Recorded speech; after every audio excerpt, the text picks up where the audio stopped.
मराठा आरक्षण आंदोलनातील खटले मागे घेण्यासंदर्भात राज्य सरकारकडून आता हालचाली सुरू झाल्यात। मराठा आंदोलक मनोज जरांगेंच्या आंदोलनात दाखल झालेले गुन्हे मागे घेण्यासंदर्भात शासन निर्णयात सुधारणा केल्यात। 31 मार्च 2025 पर्यंत दाखल झालेल्या गुन्ह्यासंदर्भातील मुदत 30 सप्टेंबर 2025 पर्यंत वाढवत सरकारने मान्यता दिली आहे। राजकीय आणि सामाजिक आंदोलनातील प्रलंबित खटले मागे घेतले जाणार आहेत।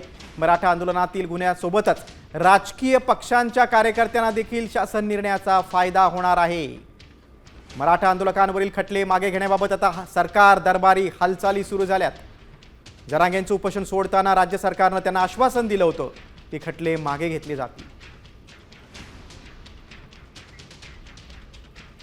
दरम्यान मराठा आंदोलनातील गुन्ह्यासोबतच राजकीय पक्षांच्या कार्यकर्त्यांना देखील शासन निर्णयाचा फायदा होणार आहे। आपण अधिक माहिती घेऊया। आमचे प्रतिनिधी गणेश कवडे आपल्यासोबत फोनद्वारे जोडले गेलेले आहेत। गणेश, जरांगेंना सरकारने आश्वासन दिलं होतं आणि आता सरकार दरबारी काय हालचाली सुरू आहेत?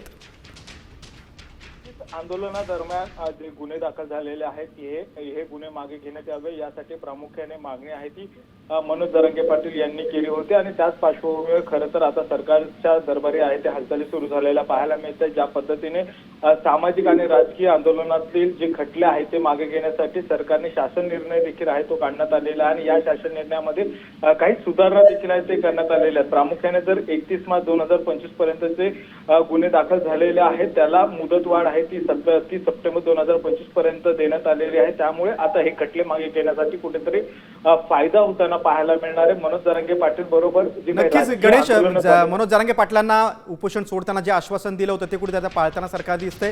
तुम्ही सविस्तर माहिती दिली त्याबद्दल धन्यवाद।